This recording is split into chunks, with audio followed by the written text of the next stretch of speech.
O segredo por trás das sociedades secretas. Obviamente, o segredo por trás das sociedades secretas é um segredo que as pessoas não querem espalhar.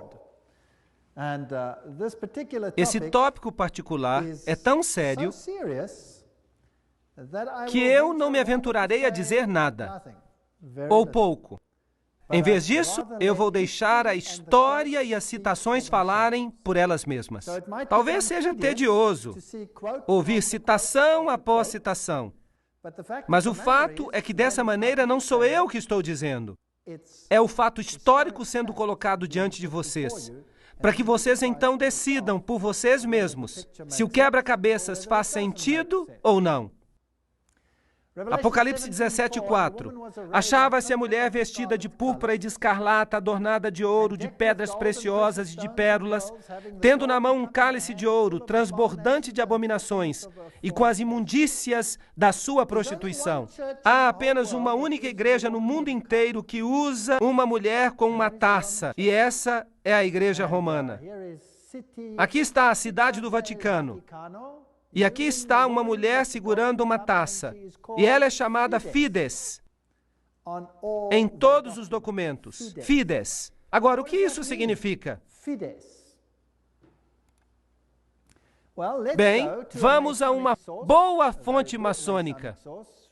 Albert G. Mackay, o Manual da Cabana. Era um maçom de grau 33. E vai ficar claro o que isso significa. Ele diz: a mão direita tem em todas as eras sido considerada o emblema da fidelidade. E nossos antigos irmãos adoravam a divindade sob o nome de Fides, ou fidelidade, que era às vezes representada pelas duas mãos direitas unidas, e às vezes por duas figuras humanas, segurando-se mutuamente pelas mãos direitas. Numa foi o primeiro que erigiu o altar a Fides, sob o qual o nome da deusa dos juramentos e da honestidade era adorado. Então significa honestidade e fidelidade, mas é também o nome de uma divindade feminina. Agora, Apocalipse 17:5 chama essa instituição de a mãe das prostitutas. E Apocalipse 18:7, ela diz: eu me sento como rainha, eu não sou uma viúva, eu não lamentarei. Então ela pode ter perdido filhos durante a reforma, mas ela vai consegui-los de volta. Isaías 47:8, eu sou e não há nenhum além de mim, eu nunca serei uma viúva ou sofrerei a perda de filhos. Ela vai controlar o mundo em um sentido espiritual. É isso que o poder diz. Agora, é interessante que o Vaticano, recentemente, em 5 de setembro de 2000, publicou o Dominus Iesus. Ela diz: as outras igrejas não são nossas irmãs. O Vaticano insiste. Deve sempre ficar claro que a única igreja santa, católica e apostólica universal não é a irmã, mas a mãe de todas as igrejas. O cardeal Ratzinger disse que ele é o cabeça da Inquisição. Eles não chamam mais de Inquisição. Eles agora chamam de a Congregação para a Doutrina e Fé. Mas é a mesma coisa. Ainda funciona no mesmo edifício. Agora, ela não é a irmã, mas a mãe de todas as igrejas. Isso quer dizer que todas as outras igrejas se sujeitam a ela, certo ou errado? É isso que ela diz. Em Apocalipse 13, 1-2, está escrito que o dragão lhe deu seu poder e seu assento e grande autoridade. Que declaração! Uau! O dragão lhe deu poder? Em outras palavras, esse poder vem de outra fonte. Mas, será que o catolicismo não prega o cristianismo?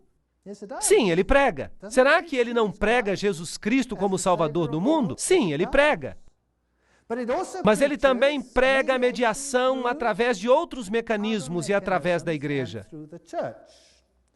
Agora, é interessante que nas sociedades secretas há sempre duas doutrinas. Uma para os iniciados e outra para os goyim, os não iniciados. E os cavaleiros templários tinham duas doutrinas. Uma era a doutrina interna, oculta, esotérica. E a outra era a exotérica. Essa doutrina externa era o catolicismo.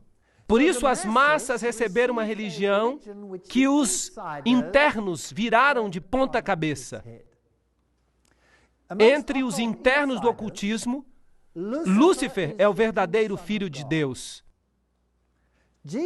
Jesus é um segundo filho que foi derrotado pelo primeiro, que foi expulso. Portanto, Lúcifer é o verdadeiro luminário, o vencedor da batalha.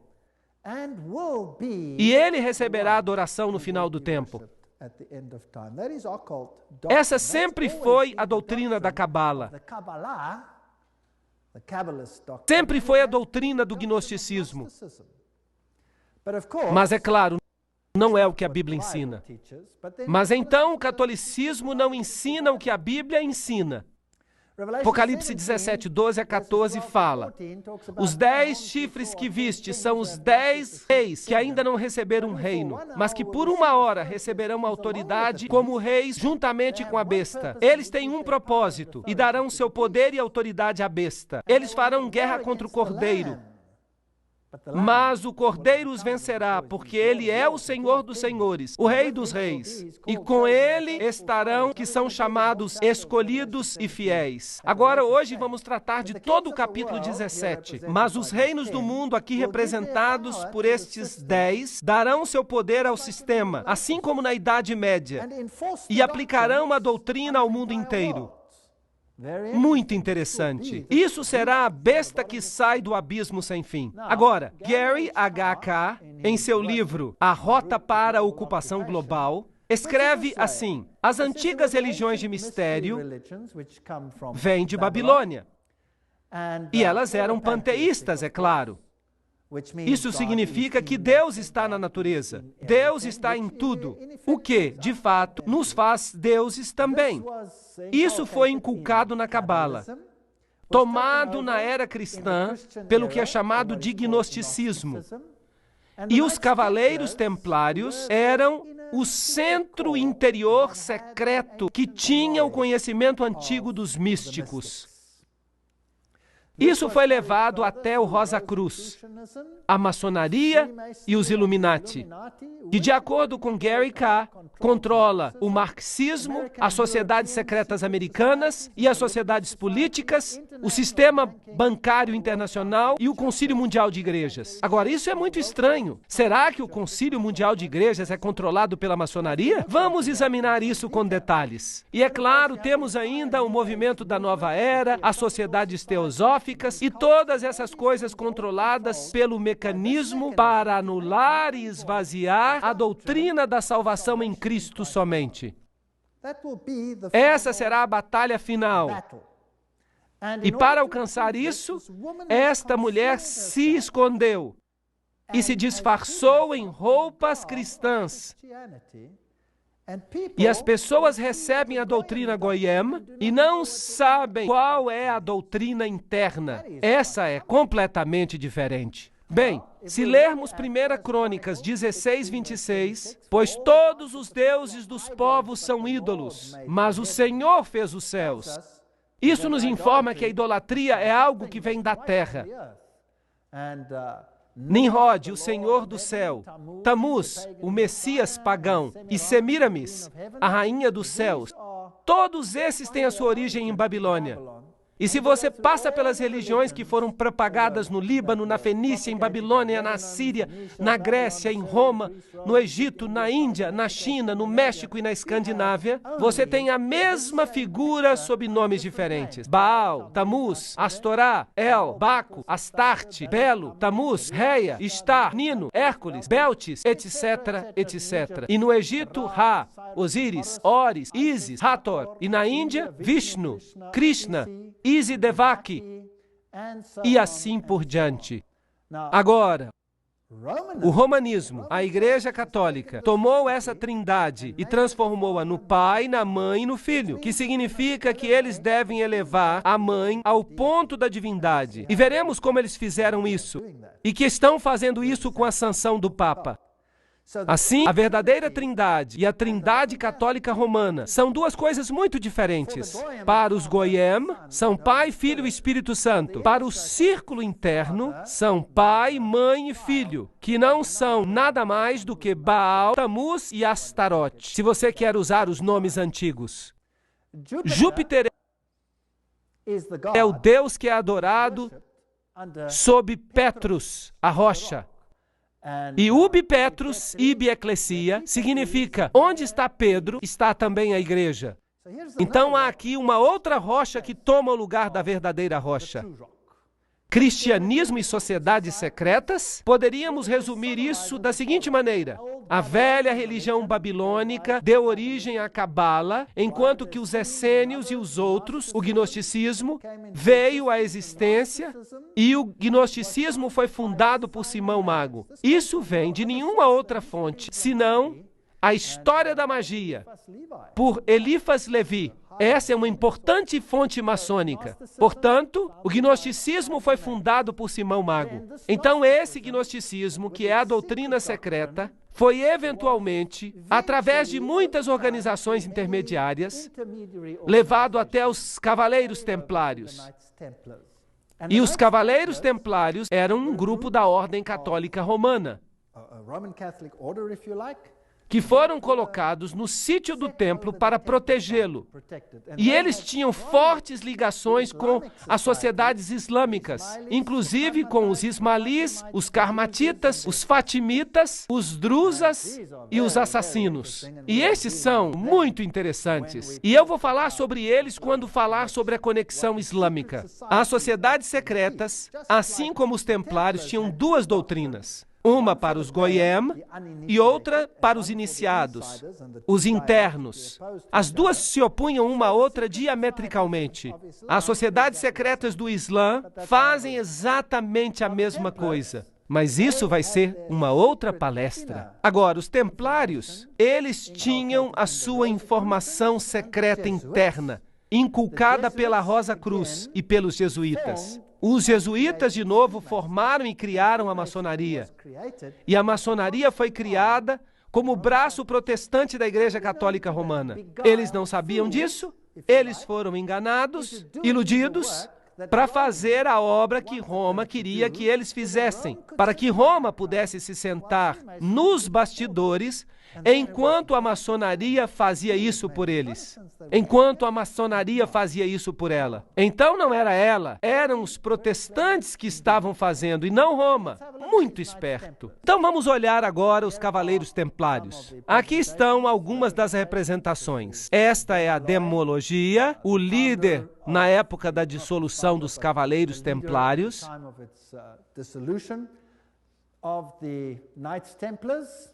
Era assim que se vestiam. Esse é um dos seus símbolos. E é um símbolo usado para muitas igrejas hoje. Sabiam disso? Muitas igrejas carismáticas usam esse símbolo. Isso é fascinante. Os testemunhas de Jeová usam esse símbolo também. Vou dar uma outra palestra sobre isso. Agora vamos olhar o que o Sr. Webster, no livro Sociedades Secretas e Movimentos Subversivos, tem a dizer sobre os templários. Nós não vamos ler tudo isso, mas se você tem o vídeo, você pode parar e ler a citação. No ano 1118, 19 anos depois do fim da Primeira Cruzada, com a derrota dos muçulmanos, a captura de Antioquia e Jerusalém. Esses grupos foram fundados e foram eventualmente estabelecidos como templários. E então receberam de presente uma casa perto do sítio do Templo de Salomão. Por isso se chamam Cavaleiros Templários. Eles se tornaram uma ordem muito poderosa e famosa que controlava as finanças do mundo. Eles eram a elite bancária, se você preferir. E então, no ano 1128, a ordem foi sancionada pelo Concílio de Troy e pelo Papa. Era uma ordem católica romana dentro da igreja.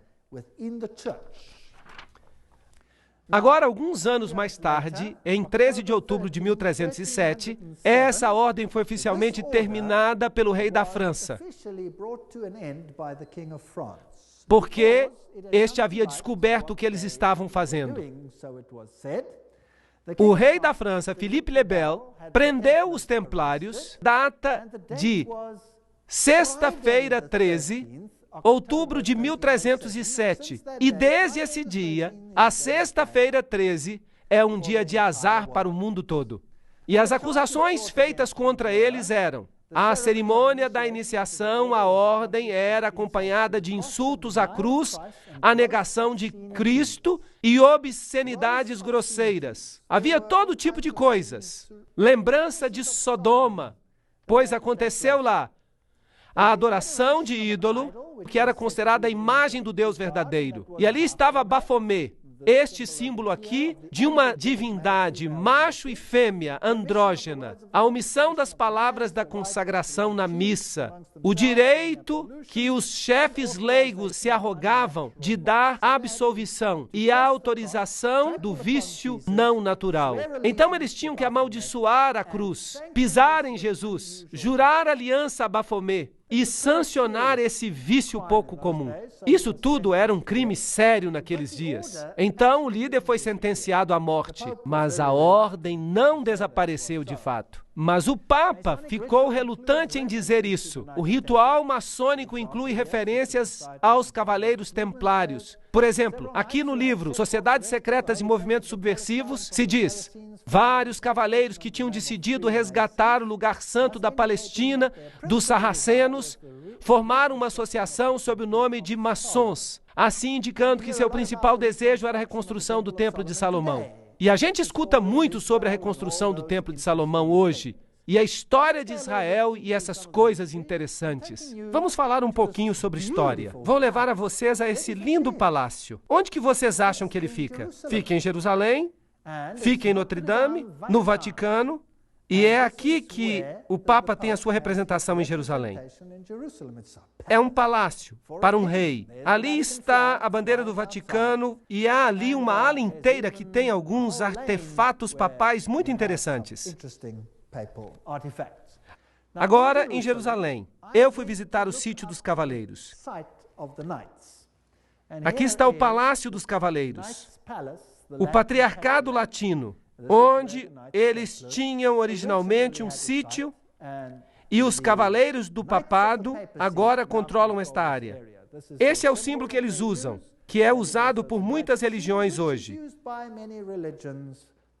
A Igreja Rema usa esse símbolo, por exemplo. Os guerreiros eternos, esse é o símbolo que eles usam. Ali beijam o anel do patriarca. Eles se tornam cavaleiros, como os demais cavaleiros. E eles incluem proeminentes banqueiros e indivíduos. Dentro da igreja você tem, é claro, a estátua de Júpiter como Pedro. Notem que o pé está bem beijado. Eu não queria beijar esse pé. Por isso eu só fiquei em pé ali. É uma igreja importante porque o Papa Paulo VI e o Papa João Paulo II visitaram esta igreja, que é, claro, altamente simbólico. Ali estão as placas do patriarca latino. Se vocês entrarem, há um altar interessante, e quando você olhar para o altar, você vai ver certas figuras ali. Esta é muito interessante. Vamos chegar mais perto. Conseguem ver a águia com duas cabeças? Esse também é um símbolo da maçonaria. Ali está, sobre o altar dos cavaleiros. E o que existe ali desse lado? Duas espadas seguras como uma bússola. Fascinante. Há muitas figuras maçônicas aqui. As penas da cauda, a águia, tudo lembrança do que você tem, por exemplo, no verso da nota do dólar. E todos esses outros círculos interessantes com o triângulo e com o sol ao redor dele. Os herdeiros dessa variação templária são os jesuítas. Agora, os jesuítas, é claro, são aqueles que por trás dos bastidores controlam muitas coisas. Eles foram fundados no dia 15 de agosto de 1534. Foram fundados por Inácio Loyola e foram sancionados pelo Papa no dia 27 de setembro de 1540. Então, eles foram criados, por assim dizer, para enfrentar a reforma. Seu objetivo era destruir a reforma. Loyola queria que a ordem fosse a campeã da unidade católica e, é claro, da submissão ao vigário de Cristo, o Papa. Isso era absolutamente essencial. Aqui você tem a instituição da organização de Loyola pelo Papa. Nesse dia particular.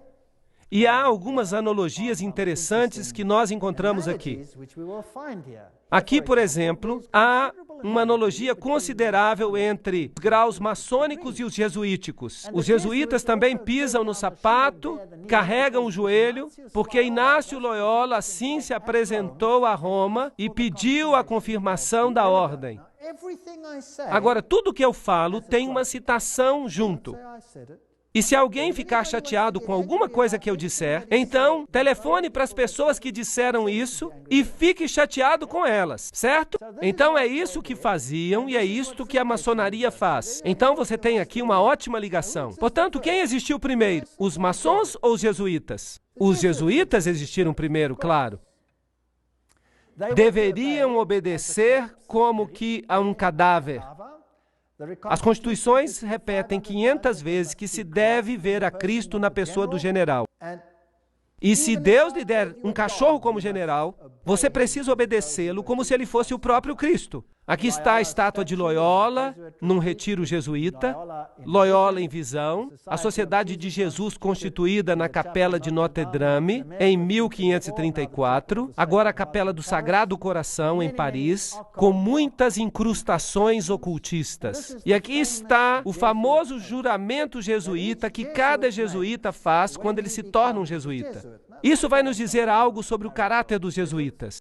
Ele diz, eu, e aqui você coloca o nome, na presença de Deus e de todos os santos, juro que Sua Santidade o Papa é o vice-regente de Cristo e é o verdadeiro e único líder da Igreja Católica, etc. Também diz aqui que este poder lhe foi dado pelo Salvador, Jesus Cristo, que dá ao Papa o poder de depor reis hereges, príncipes, estados, comunidades e governos. Tudo é ilegal sem a sua sagrada confirmação. Então ele pode destruí-los tranquilamente. Portanto, um jesuíta jura que se um governo não se sujeita a Roma, ele pode ser o quê? Destruído. Eu também declaro que eu ajudarei e assistirei e aconselharei a todos os agentes de Sua Santidade, no lugar onde eu estiver, e farei o máximo para acabar com os protestantes hereges e com as doutrinas liberais. As doutrinas liberais são doutrinas pelas quais você decide em que você quer crer. Você se atribui a liberdade de tomar a sua própria decisão, em vez de permitir que o Papa faça isso por você. E isso será destruído, e todos os poderes pretensiosos. E não importa onde você me envie no mundo, eu obedecerei. E eu prometo que eu não terei minha própria opinião. Eu obedecerei como um cadáver. E eu farei guerra, secreta ou abertamente, contra todos os hereges, protestantes e liberais, como me for ordenado, para destruir e exterminá-los à face da terra. Eu não pouparei nem idade, nem sexo, nem condição. Eu enforcarei, matarei, ferverei, tirarei a pele, estrangularei e enterrarei vivo estes terríveis hereges. Arrancar-lhes-ei os estômagos e os ventres de suas mulheres. Esmagarei as cabeças de seus filhos contra a parede, para aniquilar para sempre essa raça desprezível.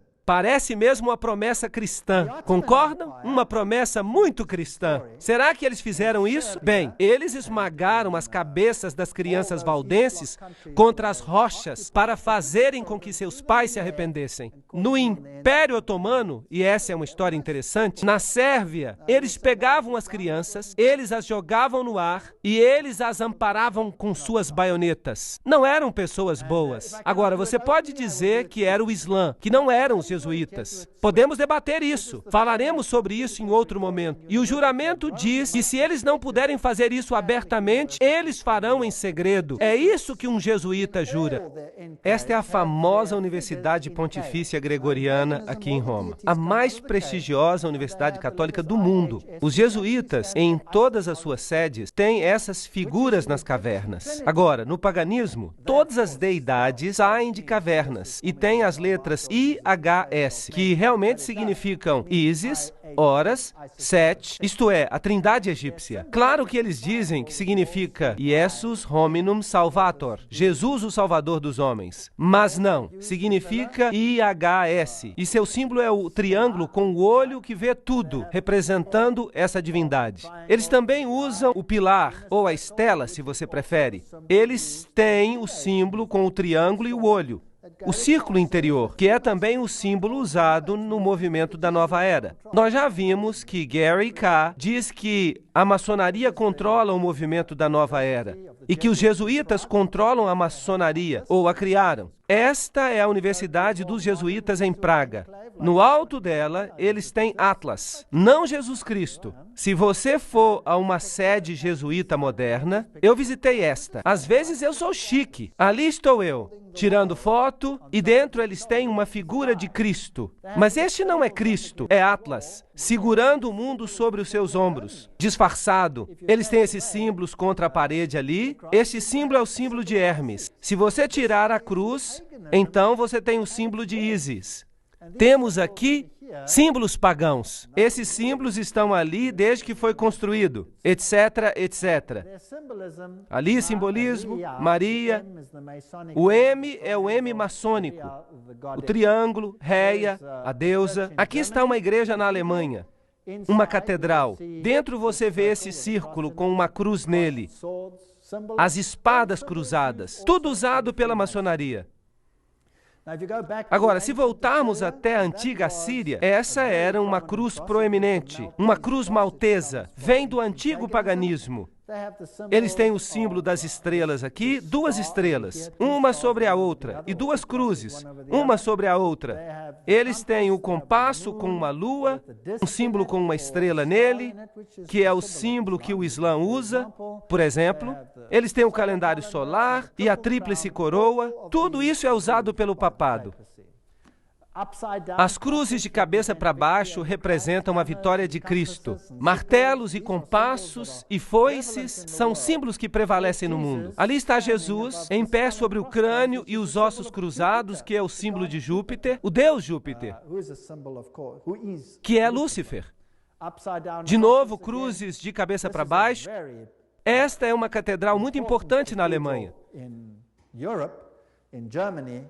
Se você for lá, você vai encontrar Janos de duas cabeças. E então você vai ver essa assim chamada estátua de Davi, mas claro que não é Davi. É o deus Pan, porque ele tem a flauta de Pan na mão. E Davi não tinha a flauta de Pan. Então eu tentei encontrar o lado negro de Pan, porque há o lado claro e há o lado negro. E eu encontrei, aqui está, esse com cascos, na mesma catedral. Eles escondem o seu simbolismo oculto. E se você entrar e logo na entrada, você descobre isso aqui. Este é o deus Anubis, que não tem nada que ver com o cristianismo. Ali está ele de novo. Mas agora você tem a fênix, que se ergue das próprias cinzas. E você tem o símbolo de Júpiter e um monte de outros símbolos. Aqui e do lado da capela, você tem todos os símbolos do zodíaco, servindo a várias divindades como Marte, Aquário, etc. E a maçaneta é um yin e yang.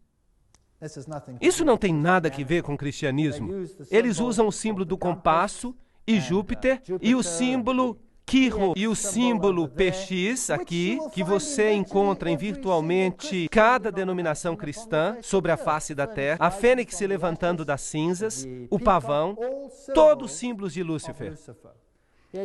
Aqui você tem o PX com um círculo com um ponto nele. E você diz para você mesmo, mas este não é um símbolo cristão? Não, este é um símbolo de Horus.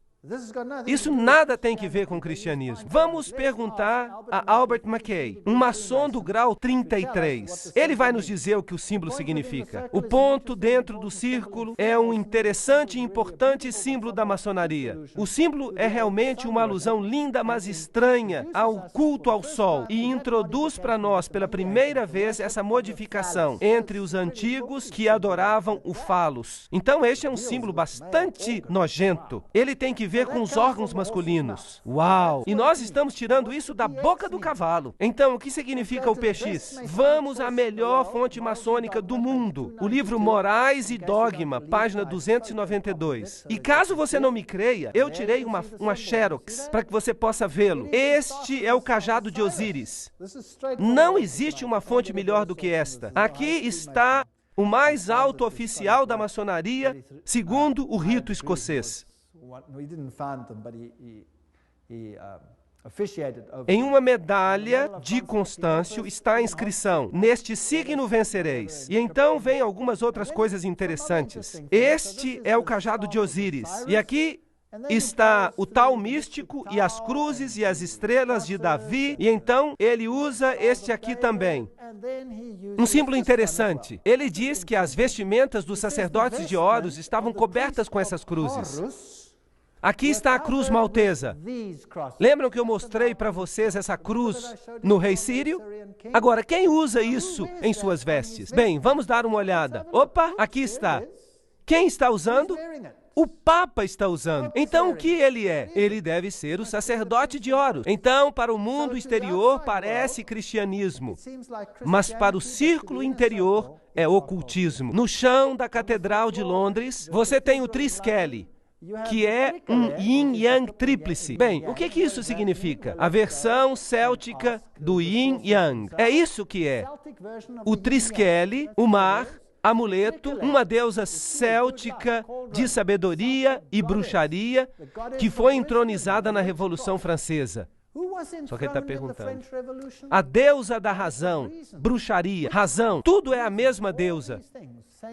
No chão da mesma catedral, você encontra o tal místico. O que o tal místico representa? Vamos perguntar a outro maçom. Ward diz, é o símbolo do lado masculino e criativo da divindade. De novo, uma conotação sexual. O que isso está fazendo no chão de uma catedral? Então, os jesuítas são os herdeiros da religião oculta e eles controlam o mundo através de seus agentes. Eles ficam nos bastidores, criam suborganizações e todo mundo pensa que eles não estão ativos. Mas vamos perguntar a eles mesmos no que eles creem. Aqui está a história dos generais das Sociedades de Jesus. Esses são todos generais, começando com Inácio de Loyola. Estão todos listados aqui. Não temos que falar sobre todos eles. Eles vêm até o presente. Essa lista vai até o general que governa o nosso tempo. Peter Hans Kolvenbach. Um nome bastante alemão. É interessante que os alemães são muito prominentes nisso. Peter Hans Kolvenbach é o cabeça dos jesuítas. O cardeal Ratzinger, outro alemão, é o cabeça da Inquisição. Eles parecem estar bem no controle. E com o que ele se parece? Está ele, Peter Hans Kolvenbach. Você está olhando para, provavelmente, um dos homens mais poderosos do mundo hoje, se não o mais poderoso. Ele é o Papa Preto. Aqui você tem esta caverna de Loyola, aqui você tem George W. Bush e o Papa em audiência um com o outro, e eles não fazem nada por acaso. Eles estão exatamente debaixo desta figura que eu mostrei para vocês, onde Loyola recebe sua comissão do Papa. Agora, a cerimônia de investidura e o juramento extremo dos jesuítas em um cartão de catálogo. Aqui está. Você aprendeu a planejar cuidadosamente as sementes da inveja e do ódio entre as comunidades, províncias e estados que estavam em paz e a levá-los às obras de sangue, a envolvê-los em guerras uns com os outros e a criar revoluções e guerras civis nos países que são independentes e prósperos, cultivando as artes e as ciências e desfrutando das bênçãos da paz, a ficar dos lados dos combatentes e agir secretamente em comum com seu irmão jesuíta, que pode estar engajado do outro lado, mas abertamente se opor àquilo que você pode querer, de modo que a igreja possa ser a vencedora no final, nas condições fixadas nos tratados por paz e que os fins justificam os meios. Uau! Isso é a ciência de Hegel. 2 pontos pontos de vista opostos, o pensamento dialético, você faz guerra um com o outro e você os esfrega uns contra os outros até que nada sobra. Isso é chamado tese e antítese. E o conflito resultante traz a síntese. Note que o jesuíta pode estar bem ativo de um lado, mas ele pode também estar muito ativo do outro lado. Então, este é o processo que eles usam para conseguir as coisas. A Guerra dos 30 Anos. Agora, sobre o que foi essa guerra? O objetivo, o alvo, era a guerra se tornasse uma guerra de aniquilação. Além disso, era possível para eles permitir que a paz fosse concluída com países, com governos rebeldes que tinham imposto uma lei que dizia que os jesuítas não mais deveriam mostrar a cara. Vocês sabiam que os jesuítas foram expulsos de virtualmente todos os países, inclusive dos países católicos, porque eles eram tão decisivos? Os reis católicos não podiam expulsá-los. Se um rei católico ousasse expulsar um jesuíta, aquele país era destruído. Católico ou não? E os jesuítas voltaram. Você pode ver isso na sua nota de dólar. Então, a responsabilidade tremenda por essa terrível guerra de 30 anos deve repousar sobre o imperador Ferdinando II e seus professores, governantes e amigos do peito, os filhos de Loyola. Tudo que eu estou dizendo são citações do livro Papado, um inimigo da liberdade civil e religiosa. Em 1550, o Papa Júlio III declarou a sua exigência de poder temporal político universal, evidenciada por esta nova moeda que ele cunhou. O seu lema dizia: a nação e o reino que não me servir perecerá. Notem que isto é uma declaração católica romana, que a nação e o reino que não servir ao papado perecerá. O que isso tem que ver com os países protestantes? Será que eles vão ficar em apuros? Sim ou não? Eu digo que sim, eles vão ficar em apuros. Tomás de Aquino, o grande filósofo da Igreja Católica Romana, disse: o Papa, por direito divino, tem poder temporal e espiritual como Rei Supremo do mundo. O Papa de Roma, como cabeça do governo papal, tem soberania absoluta e supremacia sobre todos os governos da terra. Todas essas citações são muito poderosas. Não há nada medíocre nessas citações, e elas vêm das principais fontes. O direito de depor reis é inerente à soberania suprema do Papa, como vice-regentes de Cristo, exercendo domínio sobre as nações. O cardeal Henry Manning, em 1892, era o arcebispo de Westminster. Portanto, ele está no controle de todas as nações do mundo. Agora, é interessante que a Bíblia nos fala que essas palavras foram colocadas na cruz de Cristo. Jesus de Nazaré, Rei dos Judeus. Você pode ler isso em João 19:19. Mas no crucifixo católico romano estão as palavras INRI escritas. Mas se você olhar no dicionário Webster, significa Jesus Nazareno, Rei dos Judeus. Mas no juramento extremo dos jesuítas, significa algo totalmente diferente. Significam Justum necare reges impios, que significa, é justo exterminar ou aniquilar os reis ímpios ou hereges, governadores, governantes. Esse é um ponto interessante.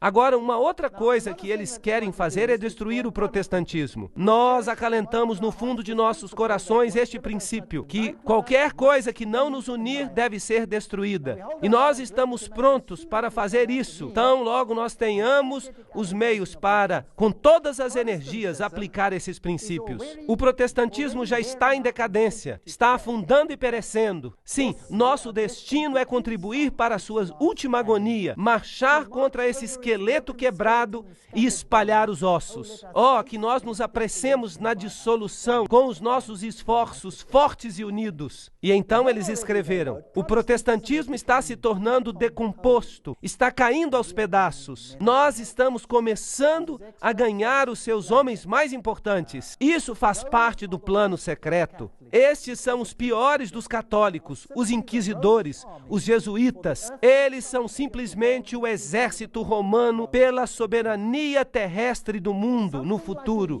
quando o pontífice de Roma será o imperador. Será como um feudalismo universal e eles serão os mestres. Isso está sendo planejado. Isso é o que representa. Eles talvez nem acreditem em Deus. Do livro Os Irmãos Karamazov. Tudo isso são citações. O general dos jesuítas insiste em ser o mestre, o soberano dos soberanos. Onde quer que os jesuítas entrem, eles serão os mestres, custe o que custar. Sua sociedade é, por natureza, ditatorial e, portanto, ela é o inimigo irreconciliável de toda autoridade constituída. Do livro 50 anos da Igreja de Roma, escrito pelo padre Chiniquy. O próprio Inácio Loyola diz: o poder do general será sem limites. Tudo o que ele achar necessário para honrar a Deus, ele terá mesmo poder de mandar voltar ou mandar em outras direções aqueles que vêm diretamente dos papas. Então esta é uma ordem poderosa. Friedrich von Hardenberg disse: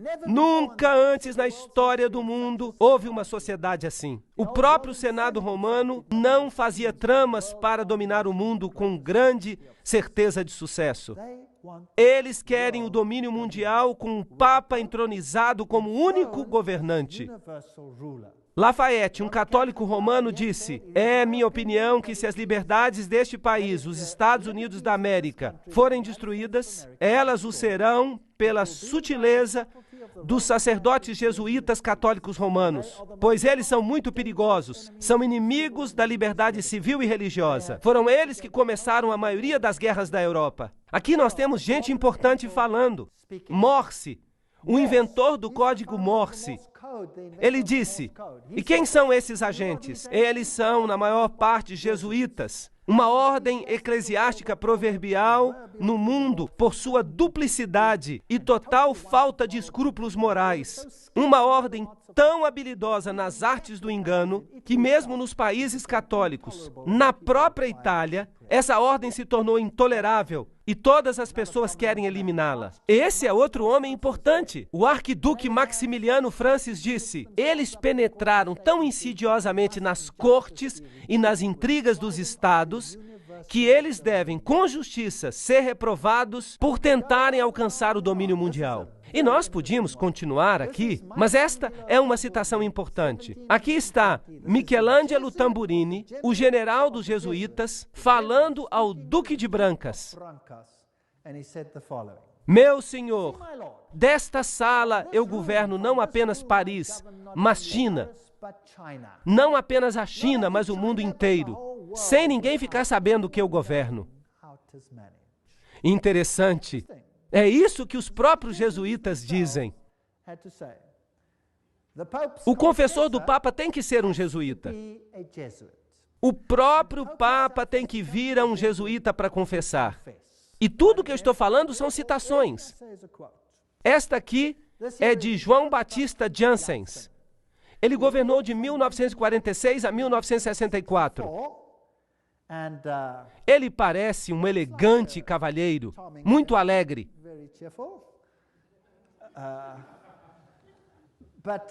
Não obstante, vejam esta fotografia que foi tirada do Saturday Evening Post em 1959. E aqui está o que ele comanda. E nós vamos falar dessas coisas na próxima palestra.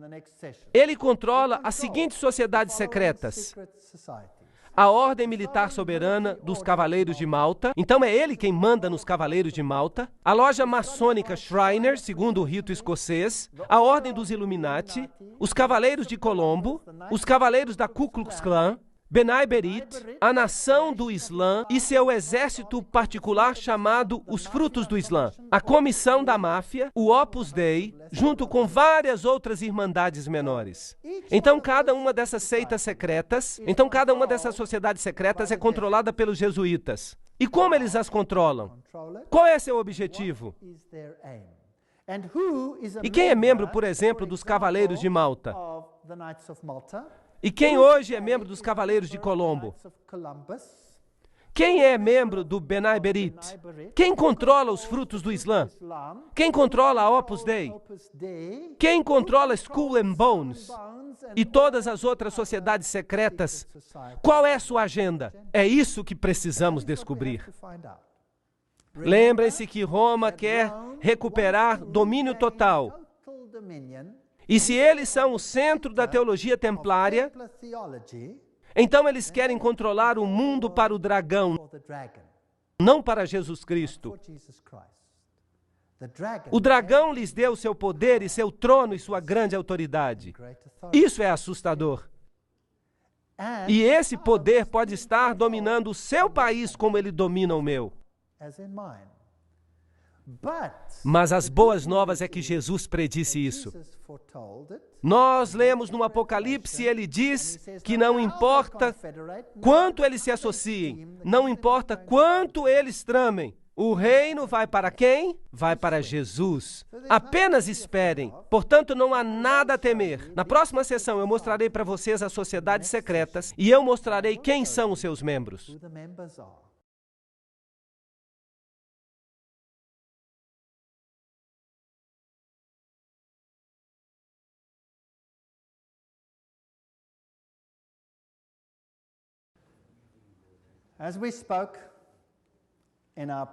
Como falamos na sessão anterior, este é João Batista Jansen, um dos maiores generais da Sociedade de Jesus. Ele foi seu líder de 1956 a 64 e ele dirigiu a Ordem de Malta, a loja maçônica Shriners, a Ordem dos Illuminati, os Cavaleiros de Colombo, a Ku Klux Klan e todas as sociedades secretas que estão sob o domínio dos jesuítas.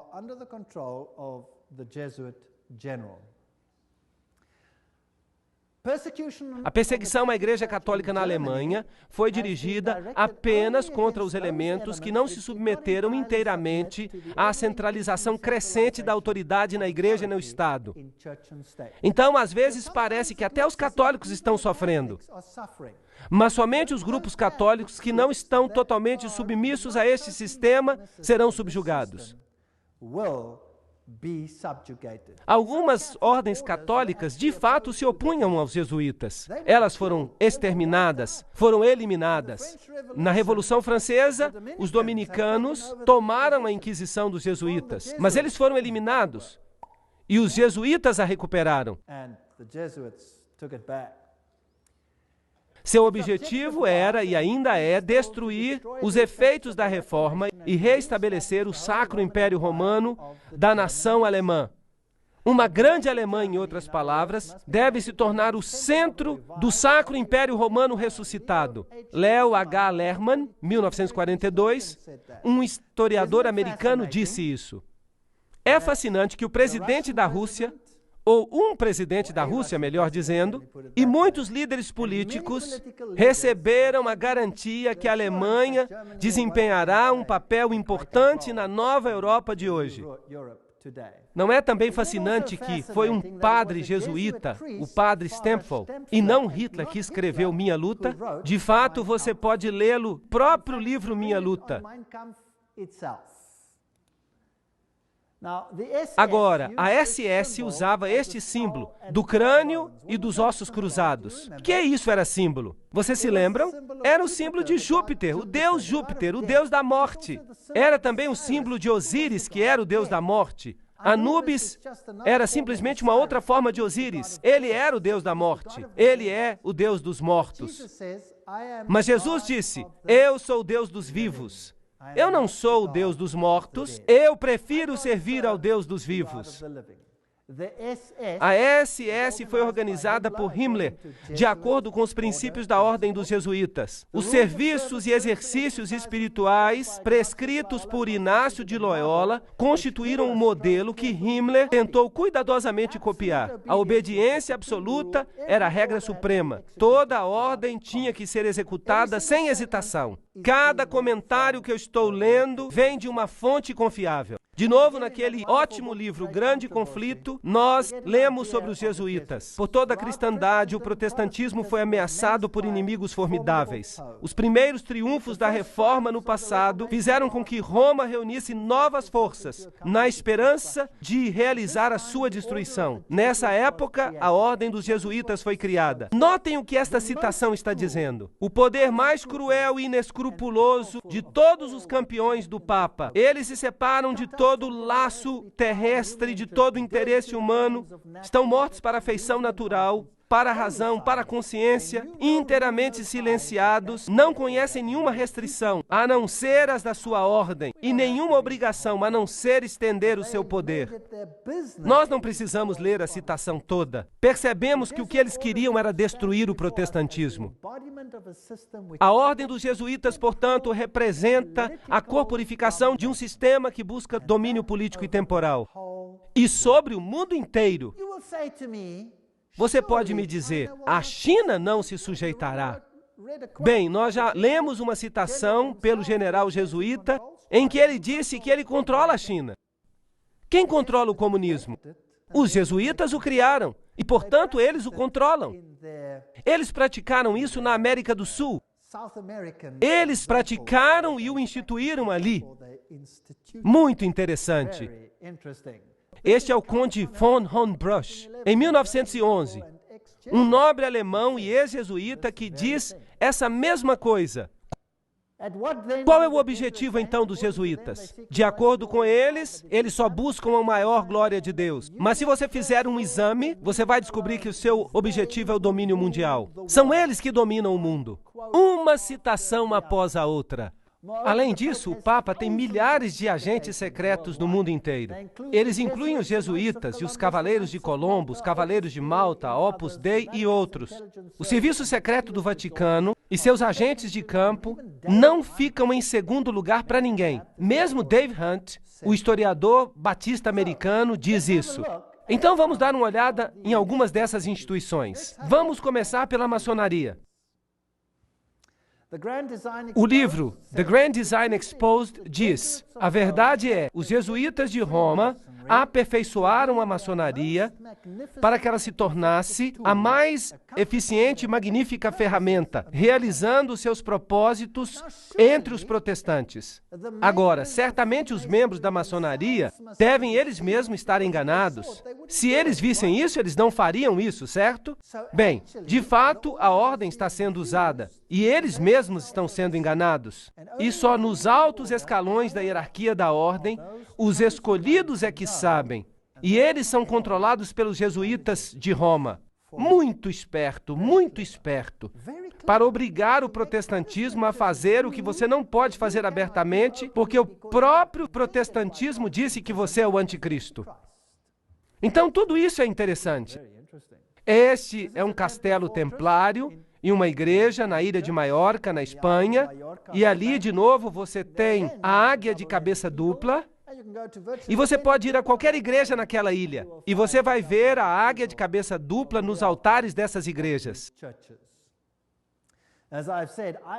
Como eu já disse, Adam Weishaupt foi o fundador do jacobinismo, e ele é também o fundador dos Illuminati. De uma faculdade jesuíta em Ingolstadt, saiu uma seita conhecida como os Illuminati da Bavária, fundada por Adam Weishaupt. Seu fundador nominal, contudo, parece ter desempenhado um papel subordinado, embora conspícuo na organização da seita. Vejam vocês, eles usam fachadas. Agora, aqui estão dois generais jesuítas. Este é o general Ritchie e este é o general Ledochowski. E muito interessante, este aqui, 1773 a 1814, governou durante a supressão da ordem. Agora, notem que foi o próprio Vaticano que suprimiu os jesuítas de 1773 a 1814. O que aconteceu com o Vaticano naquela época? Ele recebeu a ferida mortal, foi levado para o exílio e morreu. Não está certo? Então, quem deu a ferida mortal ao papado? Foi a própria ordem da igreja. Foi uma luta pelo poder. E ele criou nessa época os Illuminati. Foram criados por Weishaupt. E é claro, ele é também o pai do comunismo moderno. Ele que com os jacobinos realizou a Revolução Francesa. Anos depois, o general jesuíta Ledochowski, com os seus bolcheviques, dirigiu a Revolução Russa em 1917. A mesma coisa que tinha acontecido com a outra revolução. Depois eu falarei sobre isso quando eu der uma palestra sobre as revoluções e as guerras e os ditadores, mais tarde na série. A maior autoridade francesa nos jesuítas, Edmond Paris, disse: a Revolução Russa, pela eliminação do czar, protetor da Igreja Ortodoxa, não decapitou o grande rival e ajudou a penetração da Igreja Romana? Precisamos reagir enquanto o ferro está quente. O famoso Russicum, a Faculdade Russa de Roma, foi criada em 1929 e seus missionários clandestinos levaram as boas novas a esse país cismático. 100 anos depois de sua expulsão pelo czar Alexandre I, os jesuítas tentaram conquistar o mundo eslavo. E será que o pobre mundo eslavo sofreu? Eles foram massacrados aos milhões. A história mostra o que aconteceu lá. Quando Stalin, provavelmente um dos maiores assassinos em massa de todos os tempos, fez isso. Frederico o Grande, chamado assim na Rússia, fez com que os mais elevados graus das constituições maçônicas do antigo rito fossem revividos. E ele mesmo escreveu a Constituição sob o guia do general jesuíta. A Enciclopédia da Maçonaria, de Albert G. Mackay, diz que ele mesmo fez isso. Interessante. E agora notem isso. Essa fonte é inacreditável. Aqui está Isis desvelada pelo próprio Blavatsky, o autor da doutrina secreta. Ela diz que os ritos são a geração dos filhos de Inácio de Loyola. O direito escocês e todos esses trabalharam sob as instruções do general dos jesuítas. Então, quem controla a maçonaria? Os jesuítas, não há nenhuma dúvida disso. Aqui nós confirmamos a investidura do cavaleiro templar maçom nos conselhos da dita ordem da cavalaria, e esperando e confiando que ele diminuirá para conduzir a glória de IHS, o Altíssimo e Poderoso Deus, e honrará a marca que nós recomendamos. Aqui está um ritual da maçonaria que é totalmente jesuíta. Então, os jesuítas controlam a maçonaria. Aqui está um templo da maçonaria, em Oklahoma. Aí está IHS. Este é o templo da maçonaria. É uma loja. Aí está IHS nela. Ainda velhas senhoras, homens e mulheres nesse país que lhes dirão com solenidade sinistra que se você vir a história da maçonaria através de suas ordens, você chegará à cabeça maçônica do mundo. Você descobrirá que esse indivíduo horrendo e o chefe da Sociedade de Jesus são uma e a mesma pessoa. James Patron, historiador americano. Há muitas pessoas que dizem essas coisas. Os Cavaleiros de Malta, os maçons estão na linha de frente, enquanto os jesuítas e os Cavaleiros de Malta estão nos bastidores. Os jesuítas controlam até os Cavaleiros de Malta. Quem são eles? Bem, o seu quartel-general fica em Roma. Esses cavaleiros costumavam ficar numa ilha, e eles costumavam ser uma ordem militar. Bem, eles ainda são uma ordem militar. Eles são cavaleiros. Eles controlam o sistema bancário do mundo, a indústria dos complexos militares do mundo. Eles supervisionam o banco Chase Manhattan, com todas as suas filiais. Eles governam todos os serviços secretos, a KGB, a CIA, todas essas coisas procuram restaurar a idade das trevas. Tudo que eu estou dizendo é citação. Eu não estou falando nada de mim. Não me acuse de dizer nada. Eu só estou lendo. Quem são eles? Bem, aqui está o cabeça dos Cavaleiros de Malta nos Estados Unidos. Bem, agora ele está morto. Este é Francis Joseph, o cardeal Spellman, cardeal de Nova York. E o seu quartel-general é a Catedral de São Patrício, a Diocese de Nova York. Ali há vários. Aqui está o cardeal Terence Cook. Ali está o cardeal O'Connor. E, correntemente, o cardeal arcebispo de Nova York, Edward M. Egan. Agora vamos dar uma olhada nos membros dos Cavaleiros de Malta. Isso vai ser interessante. Alguns do passado e alguns do presente. O general Alavena, George Anderson, James Jesus, Angleton, Roberto Alejos Arçu, Andrew Bertie, Bobst, Charles Joseph Bonaparte. Esse nome lhe diz alguma coisa? Príncipe Valério Borghese, Borghese, Dr. Barry Bartley, Nicholas Brady, Pat Buchanan. Esse nome lhe diz alguma coisa? James Buckley, Prescott Bush Jr. Esse nome lhe diz alguma coisa? Frank Capra, William Casey. Esse nome lhe diz alguma coisa? Cia, Gustavo Cisneros, o cardeal Terence Cook, Gerald Coughlin, Garta Deloach, Giscard d'Estaing. Esse nome lhe diz alguma coisa? Presidente da França, Bill Donovan, Alan Dulles, Avery Dulles, Edward Agan. Esse é claro, o próprio cardinal. Franz Egon, John Farrell, Flanagan, Flynn, Galley, Gallen, Gorman, Grace, General Alexander Hay. Esse nome lhe diz alguma coisa? Otto von Habsburg, uau! Conrad Hilton, Heinrich Himmler, ele era um dos cavaleiros de Malta. J. Edgar Hoover, JBI, homem da CIA, Joseph Kennedy, Ted Kennedy, Larkin, Lerman, Lorenzo, Lute, Henry Lute, fundador de todas as grandes revistas, da Time Magazine e de todas elas, grande magnata da publicação, George MacDonald Manhattan. Vejam os nomes, todos eles, O'Neill, Ortiz, Franz von Papen, o legado que trabalhou com Adolf Hitler, Perón, Roca. A lista continua. Frank Shakespeare, Martin Shea, até mesmo Frank Sinatra era um cavaleiro de Malta. Então, são homens proeminentes que fazem parte dos cavaleiros de Malta. E os cavaleiros de Colombo?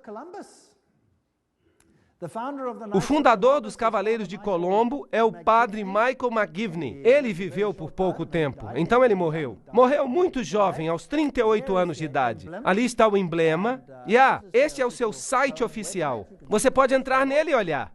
E você vai descobrir coisas fascinantes. O que é isso? Oi! Você se lembra do que é isso? Um feixe de varas que você já viu na Revolução Francesa e bem ali no Manifesto dos Direitos Humanos. O que ele é? Fásquia.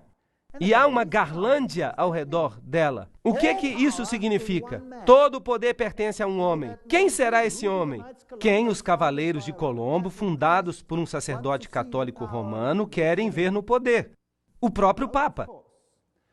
Os Cavaleiros de Colombo, fundados em New Haven, Connecticut, em 1882, já são considerados fortes, com 300 mil. Somente católicos romanos podem entrar. A iniciação ao serviço ocorre em 4 graus. Trata-se do coração e da alma da política. Você não pode entrar na política se você não tem o selo de aprovação desses camaradas. O fato é bem conhecido no maquinário político e para os políticos não católicos, cujo candidato deve receber a aprovação de Roma e dos cavaleiros antes que possam ser nomeados para qualquer cargo, mesmo a presidência. A principal função dos Cavaleiros de Colombo é política. Sim. Política Jesuítica, livro Uma Ameaça à Nação, de Jeremias J. Crowley. Isso foi uma citação. Essas são acusações sérias. Ali estão eles com sua fásquia. Isso vai se tornar cada vez mais claro à medida que continuarmos. E vocês percebem aonde nós estamos chegando. Pois hoje Roma considera, escutem isso, pois hoje Roma considera o regime fascista como sendo mais próximo dos dogmas e de seu interesse. Nós não apenas temos o reverendo jesuíta Padre Coughlin elogiando Mussolini na Itália como uma democracia cristã, mas sua revista oficial, que é o Civiltà Católica, esta é a revista oficial dos jesuítas, ela diz, e este é o órgão vital dos jesuítas, ela diz: o fascismo é o regime que mais corresponde aos conceitos da Igreja de Roma. Isso é assustador. Você percebe que o controle aumenta cada vez mais? Você está percebendo que isso está acontecendo? Você percebe que nós estamos sendo cada vez mais tratados como indivíduos que temos que nos ajoelhar 20 mil vezes diante de outros poderes? E há também a organização Opus Dei, uma ordem leiga, religiosa, semi-secreta, cujo principal objetivo é dar total apoio ao Papa. E essas pessoas andam por aí com grampos na carne para que sintam dor constante com cada movimento, para lembrá-los de sua obrigação. E eles têm membros muito, muito importantes, como o presidente de Portugal, por exemplo. Ele é um membro da Opus Dei. E então nós temos a organização do Skull and Bones. Quem são eles? Bem, eles têm este crânio e esses ossos. O que isso representa? Agora vocês já sabem a respeito de Júpiter. E eles têm o número 322. E se você olhar em Gênesis capítulo 3, versículo 22, você descobrirá: agora o homem se tornou como um de nós, conhecedor do bem e do mal. Eles levantaram o homem ao nível da divindade.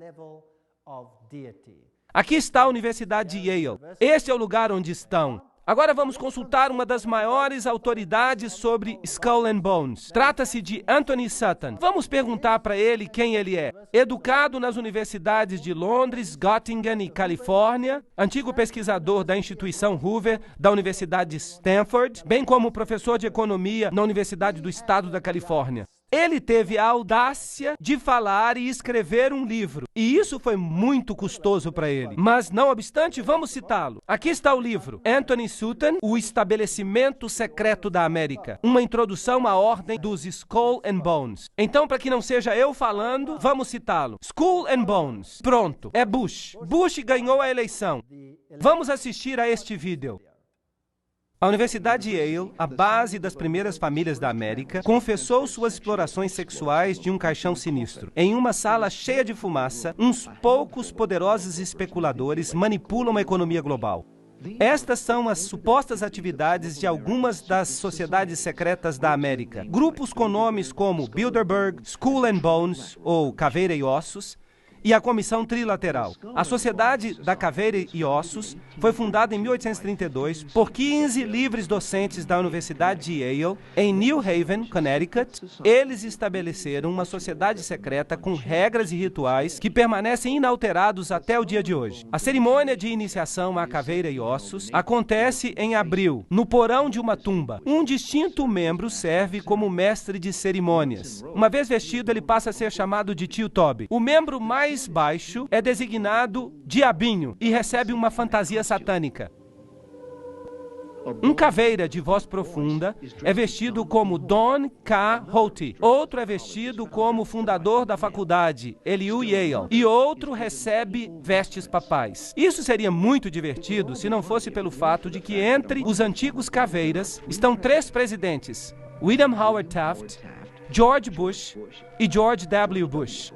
Inúmeros senadores e embaixadores, industriais como William Whitney, agentes da CIA, oficiais do Departamento de Estado e o magnata das publicações Henry Lucy. Exige-se segredo absoluto. Na sua autobiografia de 1999, George W. Bush dedica apenas uma frase a seu período na Caveira e Ossos. Quando eu era um formando, eu me filiei à Caveira e Ossos, uma sociedade secreta, tão secreta que eu não posso falar mais nada.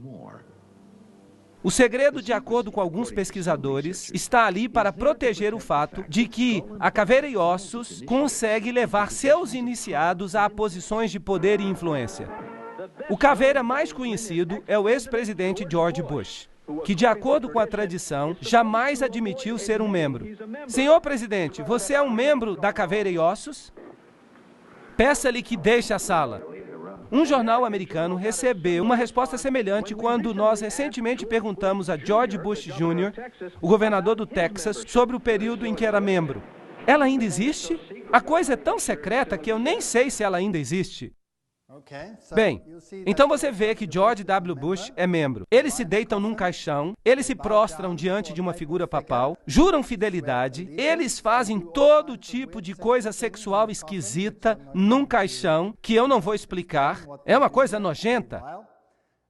E estes são presidentes, os homens mais poderosos dos países do mundo, e eles pertencem a sociedades secretas dessa natureza. Bem, nós logo vamos ter uma eleição. E aqui está um jornal alemão, Financial Times, Alemanha, fevereiro de 2004.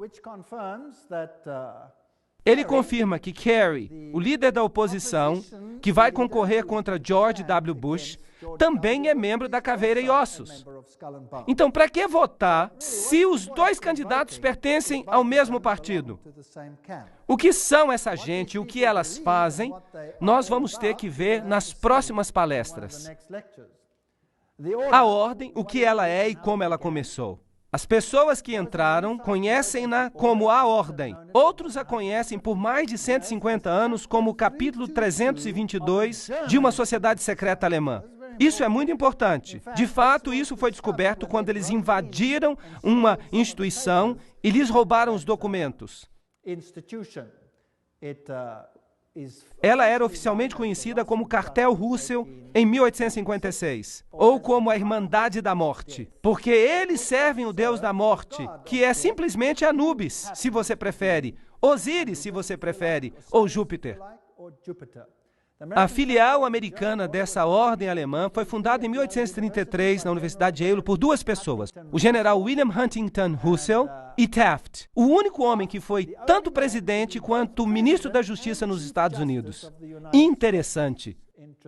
Agora, a ordem alemã, o que ela realmente significa? Os Illuminati tiveram sua origem na Universidade de Ingolstadt e ali recrutaram os alunos do corpo discente. Claro que tinham que ser estudantes com altas conexões. Vocês sabem, filhos de gente alta. A ordem teve sua origem em Yale em 1833, mas Caveira e Ossos é uma filial de uma sociedade secreta alemã. Então, que organização ela representa? Os membros ativos têm bastante influência para fazer com que seus filhos e parentes entrem na ordem. E há uma considerável quantidade de casamentos entre as famílias. E eles, então, pertencem a duas categorias principais.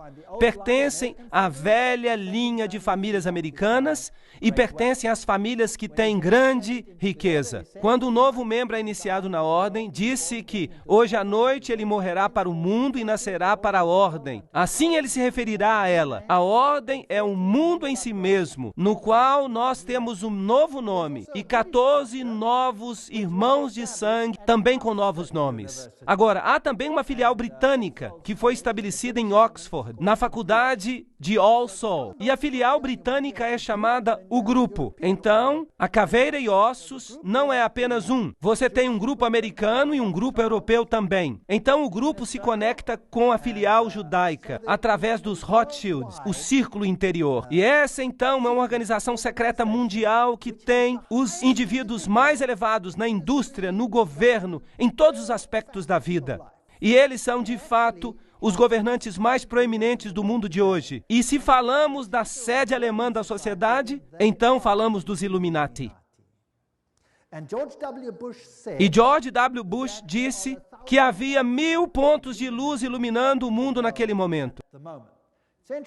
É interessante que a ordem escreve muitas constituições. Os membros também escrevem constituições. Por exemplo, Archibald MacLeish, que é um membro da Caveira e Ossos, ou era. Ele escreveu a Constituição da Unesco. Agora nós vamos ter que falar da Unesco. Vamos descobrir o que é. Igrejas, o Seminário Teológico da União está sob o controle da Caveira e Ossos. Um seminário muito interessante. Nós vamos falar com mais detalhes depois. As principais firmas de advocacia, de comunicação, da indústria, a Casa da Moeda, e tudo isso controlado pela ordem. É assim que o capítulo 322 opera. Há um centro interior. Percebam que isso de fato é o olho que tudo vê, a beirada do olho. Mas há algo mais. Há um centro interior, há um círculo interior, há um círculo exterior, há um círculo atlântico. O Clube da Boêmia, notem bem, o Clube da Boêmia é parte da Caveira e Ossos, a Sociedade de Peregrinos, a Ordem da Penumbra, o capítulo 322 da Ordem, a Comissão Trilateral, tudo isso fica junto. Você pode de fato falar assim, o Conselho de Relações Exteriores, as Nações Unidas, os Bilderbergs, o Clube de Roma, o Instituto Real de Assuntos Internacionais e a Comissão Trilateral, com os Illuminati controlando tudo dentro, formando basicamente uma mesa redonda. Agora vocês viram que o Clube da Boêmia faz parte do pacote. Agora, o que é o Clube da Boêmia? Bem, aqui está a Gruta da Boêmia. A edição de 2 de agosto de 1982 da Newsweek relatou, e aqui está uma outra citação, o acampamento de verão mais prestigioso do mundo, a Gruta da Boêmia, está agora funcionando 75 milhas ao norte de São Francisco. Fica numa floresta, é uma fortaleza, mas, estranhamente, a gente consegue penetrar mesmo em fortalezas. E um jornalista disposto conseguiu entrar. Os 2.700 acres furiosamente guardados é uma extensão de campo do Clube da Boêmia, uma instituição ultra-exclusiva somente para homens de São Francisco, à qual o presidente republicano, desde Herbert Hoover, pertence. Isto é apenas uma citação. Esta é a cerimônia da Gruta da Boêmia, que foi fotografada, que foi filmada. Claro que estava escuro, muito secretamente por um jornalista que causou a maior confusão. Agora, você consegue ver pouca coisa neste slide. Então, eu vou explicar para você o que está acontecendo. Nesta floresta, os homens aparecem nus. Nus! Eles têm que andar pelados. De fato, alguns membros deixaram a sociedade porque eles estavam cansados de caminhar nus. Agora, imaginem, todos os presidentes dos Estados Unidos foram membros da Gruta da Boêmia. Os sacerdotes se vestem em vestimentas papais. Eles reverenciam uma coruja, porque a coruja vê na escuridão. Ela tem iluminação. Eles adoram a natureza. Eles dizem, a beleza nos envolve agora, e nós a adoramos. Esta é a natureza. É culto à natureza. E eles honram a coruja e se prostram diante dela. Essa é a pior forma de paganismo. Existem outros rituais sobre os quais eu não quero falar. Eles acontecem entre esses homens pelados. E se vocês lerem suas Bíblias, vocês vão descobrir que aqueles que adoravam em grutas eram chamados de pervertidos. Eles eram pessoas de alta posição e estavam entre os mais altos da sociedade. E periodicamente vinha um bom rei e fazia uma limpeza, mas então eles voltavam ao poder. Este é o culto à natureza, este é o culto a Pan, este é o culto a Lúcifer. E os presidentes do mundo são membros. Vamos agora ver o vídeo da Gruta da Boêmia.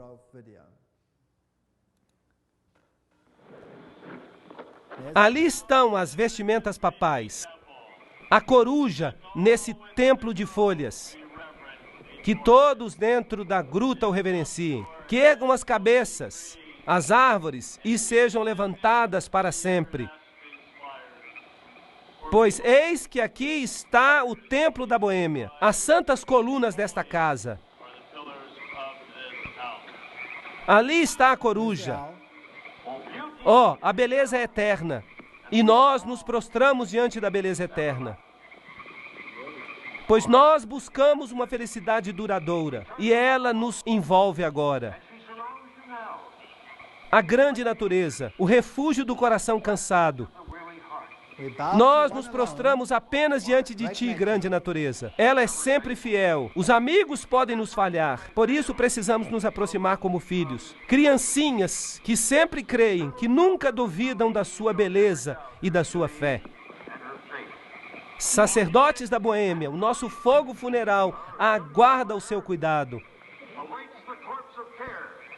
Príncipes de toda a sabedoria mortal, coruja da Boêmia, nós te imploramos, concede-nos o teu conselho. Coruja da Boêmia, concede-nos o teu conselho.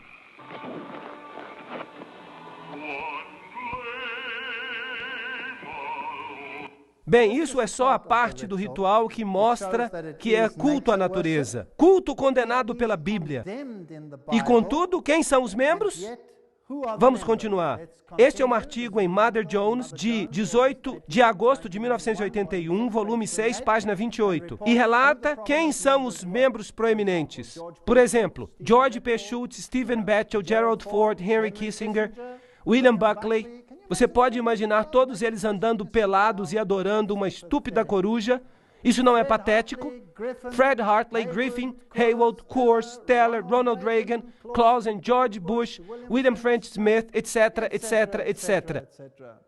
É patético. Modus operandi da ordem.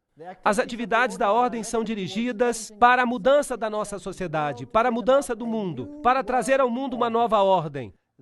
Esta será uma ordem planejada que restringirá a liberdade individual. Isso é fascismo. E eu lhes mostrarei as encíclicas papais que vão fazer os seus cabelos se arrepiarem com respeito às coisas que vão acontecer ao mundo. E acreditem em mim, eu moro num país onde isso está sendo implementado. Você pode ver isso acontecendo todo dia. É assustador. Mas você não precisa ter medo do que está acontecendo. Se você sabe por que está acontecendo, você não vai se desesperar. Mas há milhares que estão atirando na própria cabeça porque não conseguem mais tolerar isso. 4.000 fazendeiros expulsos de sua terra, assassinados apenas no meu país. Perderam tudo, perderam a esperança, atiraram em suas próprias cabeças, exterminaram suas famílias inteiras, porque é melhor para elas morrerem do que viverem com isso. E vocês sabem o quê? Você dá uma palestra como esta e você mostra o que está nos bastidores e você sabe o que acontece? Eles se enchem de esperança, porque eles percebem que não é uma coisa que eles não compreendem. Uma vez que eles começam a entender a figura total, eles recebem esperança e eles dizem, uau! Então nós estamos mesmo no fim, porque isso é apenas o sinal de que Jesus está voltando. Haverá um reino melhor. Entreguemos as nossas vidas a Jesus Cristo, porque este mundo nada tem a oferecer. E eles então têm esperança. Então eles eram negativistas, mas eles ouvem uma palestra assim, por exemplo, e isso tem um efeito positivo, impressionante nos países onde essas coisas estão sendo implementadas atualmente. Nenhuma constituição vai proteger você contra isso. Eles controlam a educação. Eu mostrarei isso a você nas próximas palestras. Controlam o dinheiro, a lei, a política, a economia, a história, a psicologia, a filantropia, a medicina, a religião, a mídia. Nada escapa ao seu controle. E lembrem-se, eles não pertencem nem à esquerda nem à direita. Eles controlam os partidos da direita e os partidos da esquerda. Controlam os dois, é o princípio de Hegel. É a lógica de Hegel. Lembrem-se que tanto Marx quanto Hitler, os extremos de esquerda e direita, são apresentados como inimigos, mas eles evolveram do mesmo sistema filosófico, o sistema de Hegel. Eu estou citando um dos principais pesquisadores deste campo. Isso nos faz gritar de angústia intelectual por causa dos marxistas e dos nazistas. Lembram-se que os jesuítas nos disseram que eles devem servir de um lado e de outro? Lembram disso? Que eles devem criar conflito dos dois lados? O conflito dos opostos é essencial para causar a mudança. Isso eles querem. Hoje, esse processo pode ser identificado na literatura da Comissão Trilateral, na qual a mudança é promovida e a administração do conflito. Você já ouviu essa frase antes? Tudo bem, o conflito é essencial. O Estado é absoluto. Então, o Estado deve ter total controle. Isso significa que as pessoas devem abrir mão dos seus direitos para o Estado. Vocês estão vendo isso acontecer nos Estados Unidos atualmente? Claro que sim. Então, o Estado pede completa obediência. Um indivíduo não existe para si mesmo, nesses assim chamados sistemas orgânicos, mas somente para desempenhar um papel na operação do Estado. É isso que acontece também sob o nazismo. Tanto Hegel quanto Kant são filósofos por trás desse sistema. E eu fico atordoado. Eu estava na Europa há 4 semanas, na Alemanha, e os líderes, o presidente da Alemanha, eles saíram e colocaram garlândias em frente das tumbas dessas pessoas e disseram: sua filosofia tornou uma nova Europa possível. Eles os honraram. Que coisa terrível. Eu quase digo satânica. Essa é a filosofia. O princípio dos Illuminati de que o fim justifica os meios é também o princípio do grupo e da ordem, que é a caveira e ossos. Isso significa que você pode fazer qualquer coisa, não importa quão prejudicial, desde que você alcance o seu objetivo. Há um círculo externo, um círculo interno, um círculo central. Tudo isso, o Conselho das Relações Exteriores está no círculo externo.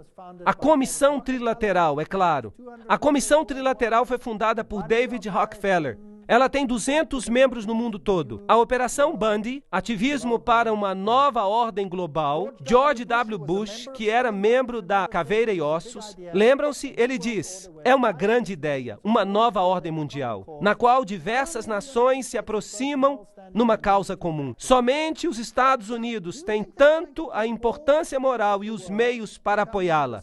E então, vocês acham que eles estão tentando fazer com que todos os países do mundo formem um sistema? Sim ou não? Vocês acham que é possível que eles estão dando o seu poder à mulher que está montada sobre eles? Quem é que parece controlá-los? Os jesuítas. E a quem dizem os jesuítas devem o poder pertencer? Ao Papa. Não está certo? Tudo bem. E quem vocês acham que quer uma nova ordem mundial mais do que qualquer outra pessoa? O Papa. Isso não é interessante? Bem, aqui está ele. A nova ordem internacional por causa da paz. Quando? 3 de janeiro de 2004. Foi o seu discurso de novo ano, dedicado a pedir a implementação de uma nova ordem mundial. Cidade do Vaticano, 1º de janeiro de 2004. João Paulo II começou o novo ano insistindo que a paz é possível e também que é uma obrigação. E ele pediu uma nova ordem internacional. CNN, o que você tem a dizer? O Papa pede uma nova ordem mundial. Quinta-feira, 1º de janeiro de 2004. Cidade do Vaticano. O Papa João Paulo II falou no novo ano, na quinta-feira, com um chamado de renovação para a paz no Oriente Médio e na África, e a criação de uma nova ordem mundial baseada no respeito pela dignidade do homem e a igualdade entre as nações. O que ele disse? Neste ano, o Papa João Paulo II dirigiu seus pensamentos para os conflitos que acontecem ao redor do mundo. Mas ele enfatizou que vai trazer paz, que precisa haver um novo respeito pela lei internacional e a criação de uma nova ordem internacional baseada nos objetivos das Nações Unidas. Ele pede uma ordem que seja capaz de arranjar uma solução adequada para os problemas de hoje, baseando-se na dignidade do ser humano, isto é, nos direitos humanos. Em um desenvolvimento integral da sociedade, na solidariedade entre as nações, ricas e pobres, na partilha dos recursos e nos extraordinários resultados do progresso científico e técnico. Vocês sabem, partilha de recursos, vocês já ouviram isso antes? Bem, há uma outra palavra para isso. Se chama redistribuição de riqueza. Vocês já ouviram isso antes? Deixem-me redefinir isso para você. Redistribuir as riquezas significa pegar a riqueza de quem tem e dá-la a quem não tem. Isso é correto? Agora, se você faz isso, que nações do mundo serão mais atingidas? As nações católicas ou as protestantes? As nações protestantes são as nações ricas. Por toda parte você pode fazer uma linha. Agora eu vou mostrar para vocês nas próximas palestras que há encíclicas que definem como a redistribuição deve ocorrer. E como ela está acontecendo, e o que a encíclica diz que vai ocorrer, já está acontecendo no meu país sem o governo levantar um dedo sequer. Ela é definida pela necessidade, como você verá. Agora, há uma outra palavra para tirar o que pertence a um e dar a outra pessoa. É chamada roubo. Roubo. Não furtarás, diz a Bíblia. Mas o Papa em Roma diz, furtarás. Ele diz isso literalmente. Eu vou mostrar para vocês na encíclica. Você vai ficar abismado. Essa nova ordem mundial vai ser um acontecimento tremendo. Eu não quero fazer parte dela. Felizmente, o meu Deus diz,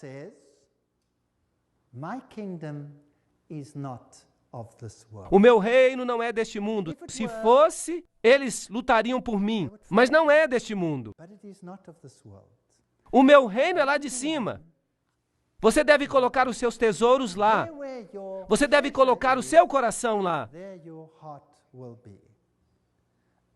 E porque eu vivo onde eu vivo, eu consegui me libertar daquilo que eu ganhei. Porque eu sei que ele não significa nada. Vocês sabiam que no meu país, se você sair de férias e você se demorar, quando você voltar, a sua casa já está ocupada e você não pode expulsar os invasores, mesmo que a casa seja sua. Vocês sabiam disso? Porque eles necessitam, portanto, eles têm o direito de invadir, mesmo que não seja deles. E isso não é piada, isso é fato. É assustador, mas quem se importa?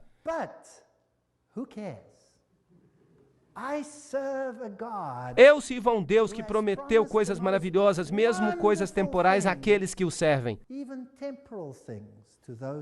Promessas maravilhosas. Vou preparar-vos um lugar, e eu voltarei, e vos levarei para que estejais onde eu estou também. Na casa do meu pai há muitas moradas. Eu irei. De fato, não significa moradas, significa mansões. Deus preparou coisas que fariam com que as coisas deste mundo se tornem insignificantes. Então, que eles tenham o seu reino, que eles tenham a sua diversão, porque o meu Deus diz que este mundo vai acabar e que o reino de Deus reinará para sempre. Por favor, não percam as próximas palestras. Nós entramos na montanha russa, que vai nos levar a lugares maravilhosos. Obrigado por terem vindo. Thank you for coming.